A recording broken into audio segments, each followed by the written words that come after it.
Hello everyone, কি অবস্থা সবার?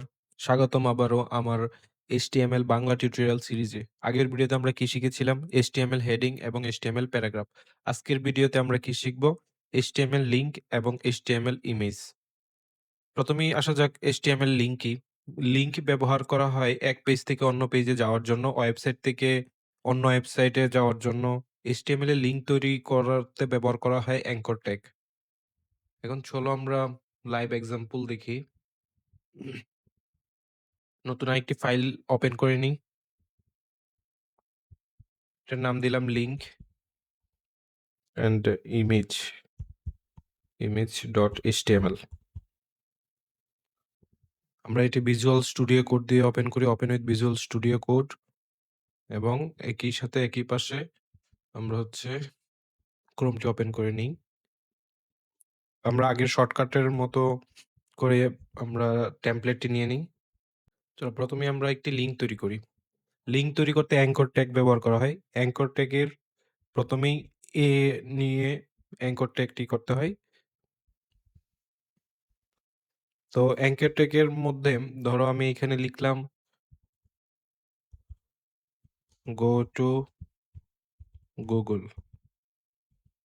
ওকে, এটি সেভ করে আমরা রিফ্রেশ দিয়ে দেখি। এখানে কিন্তু go to Google দেখাচ্ছে, কিন্তু কোনো কিছু শো করছে না। তার কারণ হচ্ছে আমাদের এখানে রেফারেন্স দিতে হবে। তো href ব্যবহার করে ইকুয়াল টু, তারপরে এখানে google.com। এখন যদি আমরা সেভ করে আবার রিলোড করি, দেখো এখানে কিন্তু অটোমেটিকলি লেখাটির কালার ব্লু এবং একটি আন্ডারলাইনড এসেছে। এখন আসলে এখানে আমরা একটু বুঝার চেষ্টা করি। এ হচ্ছে অ্যাঙ্কর ট্যাগ, কিন্তু এই জিনিসটা কিন্তু একদম পুরোপুরি নতুন তোমাদের কাছে। এখানে হচ্ছে href, এটা হচ্ছে রেফারেন্স কি। এইগুলাকে বলা হয় অ্যাট্রিবিউট। HTML এ অনেক অ্যাট্রিবিউট রয়েছে। আমরা অ্যাঙ্কর ট্যাগই প্রথম অ্যাট্রিবিউট আপনার দেখালাম। অন্য প্যারাগ্রাফেও অনেক অ্যাট্রিবিউট আছে। ওইগুলো নিয়ে আমরা পরবর্তীতে আলোচনা করব। এই ভিডিওতে শুধু আমরা অ্যাঙ্কর ট্যাগের যে অ্যাট্রিবিউট আছে সেটি নিয়ে আমরা জানার চেষ্টা করি। লিঙ্ক লিখার নিয়মই হচ্ছে এ, অর্থাৎ অ্যাঙ্কর ট্যাগের এ নিয়ে শুরু হয় এবং রেফারেন্স হিসেবে যে সাইটে আমরা যেতে চাই এই দুটো ইনভাইটেড কমার মধ্যে ওইটা লিখতে হবে। আর টেক্সট হিসেবে আমরা এখানে যা শো করতে চাই তাই শো করবে এখানে। এখন আমরা এখানে ক্লিক করে দেখি কি হয়। হ্যাঁ, দেখা যাচ্ছে যে যাচ্ছে না। তার কারণ হচ্ছে কি, আসলে google.com এভাবে লিখলে হবে না। তার আগে অবশ্যই https অর্থাৎ ফুল ওয়েব লিংক দিতে হবে এবং www.google.com। এখন আমরা রিফ্রেশ দিয়ে যদি আবার ক্লিক করি, দেখো গুগলে কিন্তু নিয়ে আসছে আমাকে। এখন আমরা আরেকটি অ্যাট্রিবিউট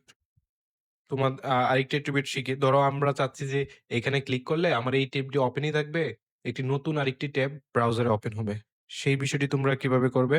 সেগুলো হচ্ছে টার্গেট নামে একটা অ্যাট্রিবিউট আছে। যে টার্গেট, ওটার মধ্যে লিখতে হবে _ ব্ল্যাঙ্ক লিখে এখন যদি আমি সেভ করে রিলোড করে আবার ওইটাতে ক্লিক করি, দেখো আমার এই যে ওয়েবসাইটটি ওইটি কিন্তু এইখানেই আছে, কিন্তু আমাকে আরেকটি নতুন ট্যাবে করে ওইটাতে নিয়ে গিয়েছে। আমরা অ্যাঙ্কর ট্যাগ নিয়ে আরো দেখব। তার আগে চলো আমরা এখন ইমেজ নিয়ে একটু দেখে নিই। ইমেজ কি? ইমেজ হচ্ছে ওয়েবসাইট সুন্দর করার জন্য এবং ওয়েবসাইটে অনেক ইনফরমেশন সহজে বোঝানোর জন্যই কিন্তু ইমেজ দেয়া হয়। ইমেজেরও কিছু অ্যাট্রিবিউট আছে। যেমন ধরো উম অ্যা এসআরসি সরি, সোর্স আমি এটা দিতে চাই। সোর্স, তারপরে OLT, এটা হচ্ছে অল্টারনেটিভ টেক্সট। এটা হচ্ছে গিয়ে এই ধরো ব্রাউজারে যখন কোনো ছবিটা যদি লোড হতে ব্রাউজারে দেরি করে, তাহলে কিন্তু এই যে অল্ট টেক্সটে যা লিখা থাকবে ওইটা শো করবে। আবার অনেক সময় দেখা যাচ্ছে SEO অর্থাৎ সার্চ ইঞ্জিন অপ্টিমাইজেশন এর ক্ষেত্রেও এটি অনেক ভূমিকা রাখে। অর্থাৎ আমি এখানে গুগলে যদি কোনো কিছু সার্চ করতে যাই, তো এই অল্টারনেটিভ টেক্সট গুলো ইনডেক্স হয়। সেই অনুযায়ী কিন্তু রেজাল্ট শো করে। এই সম্পর্কে তোমরা পরবর্তীতে আরো অনেক কিছুই জানতে পারবে। তো আমরা ইমেজ কিভাবে লিখব? প্রথমেই আমরা আমাদের কাজের সুবিধার্থে আমরা কিন্তু ২ টি ইমেজ ডাউনলোড করে নিয়েছি। এই ২ টি ইমেজ আমি এই ফোল্ডারের মধ্যে আমি আরেকটি ফোল্ডার করে নিই। ধরুন এখানে img নামে একটি ফোল্ডার করে নিলাম, অথবা ইমেজ। ইমেজ নামে একটি ফোল্ডার ক্রিয়েট করে নিলাম। ফোল্ডারের মধ্যে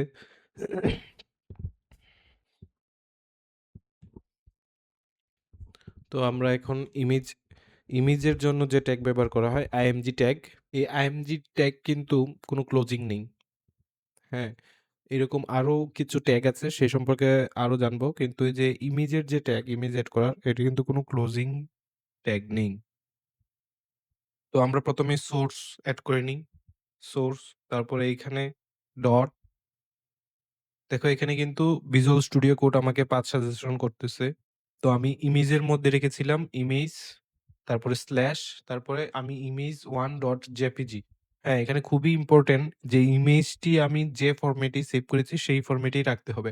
আদারওয়াইজ কিন্তু ব্রাউজার শো করবে না। তো আমি এটা রেখে একটা রিফ্রেশ দিই। দেখো ছবিটা কিন্তু কত বড় দেখাচ্ছে আমার এখানে। আমরা একটি ছোট ইমেজ ডাউনলোড করে নিই। বোঝার সুবিধার্থে আমরা আরো কিছু দেখব ভবিষ্যতে। আমি এখান থেকে সেভ এজ আমরা ডেস্কটপে প্র্যাকটিস ইমেজ এখানে ডাউনলোড করে নিলাম, এখানে সেভ করে নিলাম। হ্যাঁ, আমরা আপাতত এই ইমেজটি আমি শো করতে যাচ্ছি না। কারণ এই ইমেজটির হাইট এবং উইডথ অনেক বেশি। যার কারণে কিন্তু বুঝতে অসুবিধা হচ্ছে। তো আমরা যে ডাউনলোড করলাম যে ছবিটা, ওইটা এড করার পর এখন রিলোড দিয়ে দেখি। দেখো এইখানে কিন্তু এটি শো করছে। সো আমরা চাইলে এখন আরেকটি মজার কাজও করতে পারি। ধরো আমরা একটা গুগলের যে আইকন আছে, গুগল, গুগল লিখে সার্চ দিলাম। গুগলের একটি ইমেজ ডাউনলোড করি। এই ইমেজটাই আমরা সেভ করি। Open in new tab, save S. এখানে লিখলাম আমরা google.jpg দিয়ে সেভ করলাম। এখন আমরা চাইলে কিন্তু এটাও করতে পারি। এইখানে যে গো টু গুগল, এইখানে আমরা গুগলের কিন্তু মানে টেক্সটের পরিবর্তে ইমেজকেও আমরা ব্যবহার করতে পারি। সেটা কিভাবে করব? এই যে অ্যাঙ্কর ট্যাগের ভিতরে আরেকটি আমরা ইমেজ ট্যাগ নেই এবং সোর্স হিসাবে এখানে আমরা নেই হচ্ছে ইমেজের মধ্যে এই গুগল যে ইমেজটি নিয়ে আমরা ডাউনলোড করেছি সেটি এবং এখানে সেভ এ ক্লিক করে আমরা যদি রিলোড করি দেখো এখানে কিন্তু গুগলের আইকন হচ্ছে এবং দেখো এই পিকচারের মধ্যে আমি মাউসের যে কার্সরটি ওইটি নিলে কোনো কিছু হচ্ছে না, কিন্তু এখানে নিলে পয়েন্টার শো করছে। অর্থাৎ এটা একটি লিঙ্ক। আমি যদি এখানে ক্লিক করি দেখো আমাকে কিন্তু এখানে গুগলে নিয়ে আসছে। যে আমরা ইমেজটা আগে এড করেছিলাম অনেক বড়, ওইটাকে আমরা কিভাবে শো করতে পারি? আমরা এই এই অংশটাকে আমরা কমেন্ট করে রেখে দেই। এইখানে আমরা যে ১ম এ যে বড় ইমেজটি নিয়েছিলাম, ইমেজ 1 ওইটাকে আমরা তাহলে কিভাবে শো করতে পারি? আমি এটা ইমেজ 1 নিলাম, সেভ দিলাম। এখানে দেখো বিশাল বড় ইমেজ। এই ইমেজটা দেখছো সাইজ অনেক বড়। হ্যাঁ? তো আমরা এটাকে আমরা চাইলে কিন্তু সাইজ করে দিতে পারি। কিভাবে সাইজ করব? এইখানে কিন্তু হাইট উইডথ আমি বলে দিতে পারি। তো উইডথ নামে একটি অ্যাট্রিবিউট আছে। তা উইডথ যদি আমরা নেই, উইডথ ধরো এটা 30 পিক্সেল এবং হাইট ব্যবহার করলাম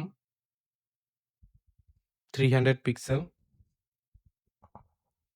এখন যদি আমি এটি সেভ করে রিলোড করি দেখো কি ঘটে? দেখতে পাচ্ছ? ছবিটি কিন্তু একদম ছোট হয়ে এসেছে। আমি ঠিক যতটুকু সাইজ চেয়েছি সে ততটুকুই কিন্তু সাইজ দিয়েছে। পিক্সেল যে সাইজটি এটা হচ্ছে হলো গিয়ে ডিজিটাল যে স্ক্রিন আছে তার পরিমাপের একটি একক। পিক্সেল সম্পর্কে আমরা পরবর্তীতে আরো জানবো। আপাতত আমরা হয়তো পিক্সেলের ইন ডিটেইলস এ যাব না।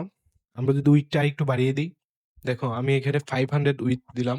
এখন দেখো এই পর্যন্ত আছে। হ্যাঁ? আমি যদি রিফ্রেশ করি, দেখো উইডথ টা কিন্তু বেড়ে গেছে। তো আমরা আরেকটা ইমেজ এড করি।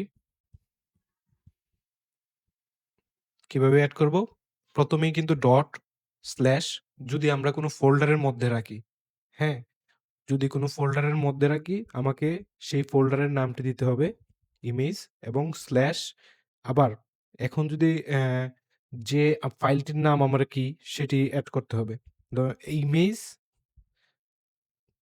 image2.jpg আমি আবারও বলছি, ডটের পরে জেপিজি অথবা পিএনজি হতে পারে, এসভিজি হতে পারে, যে টাইপেরই হোক না কেন সেগুলো কিন্তু ঠিক করে লিখতে হবে এবং এইখানে নামের কোনো ভুল করা যাবে না, তাহলে কিন্তু এই ছবিগুলো শো করবে না। আমি সেভ করলাম। সেভ করে রিলোড দিলাম। দেখো এটাও কিন্তু অনেক বড়। আচ্ছা ওল্ড টেক্সট, আচ্ছা এটা নিয়ে আমি একটু পরেই আসতেছি। তার আগে হাইট উইডথটা আমি একটু দেখে নিই। উইডথ ৫০০ পিক্সেল এবং হাইট দিয়ে দিলাম, আগেরটার মতোই দিয়ে দিলাম। হাইট দিয়ে দিলাম ৩০০ পিক্সেল।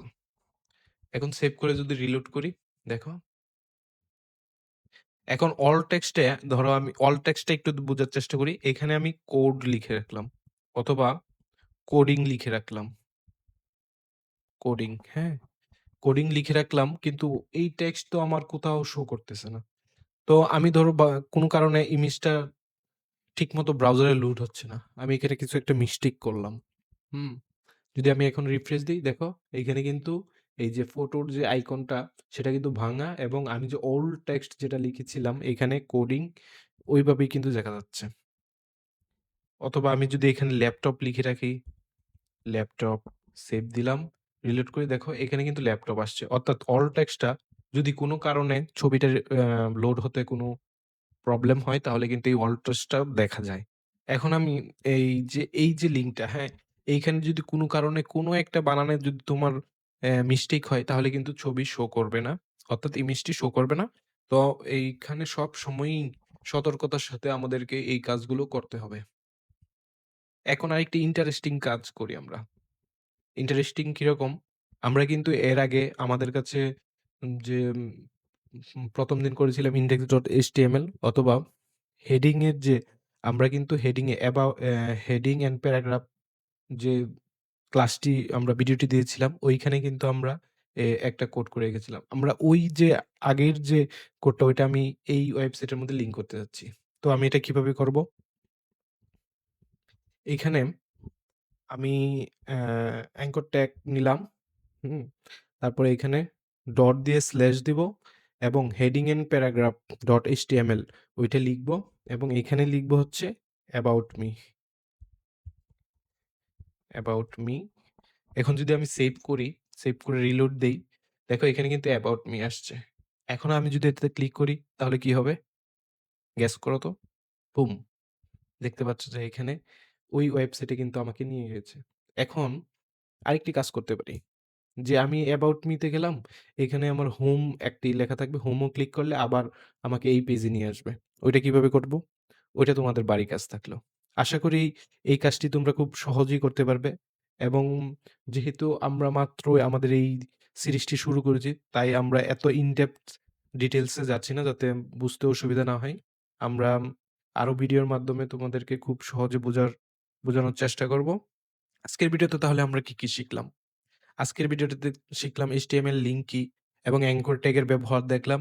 HTML এর ইমেজের ব্যবহার দেখলাম। ইমেজের মধ্যে যে অ্যাট্রিবিউট গুলো রয়েছে যেমন সোর্স, উইডথ, হাইট এবং অন অল্ট টেক্সট যেটা আছে ওইটাও আমরা দেখলাম। তাহলে আমরা এখন নেক্সট ভিডিওতে কি শিখব? নেক্সট ভিডিওতে আমরা শিখব হচ্ছে HTML লিস্ট, অর্ডার লিস্ট এবং আনঅর্ডার লিস্ট এই ২ টা জিনিস আমরা নেক্সট ভিডিওতে শিখব। আজকের মতো এই পর্যন্তই। আবার দেখা হবে পরের ভিডিওতে। ধন্যবাদ সবাইকে।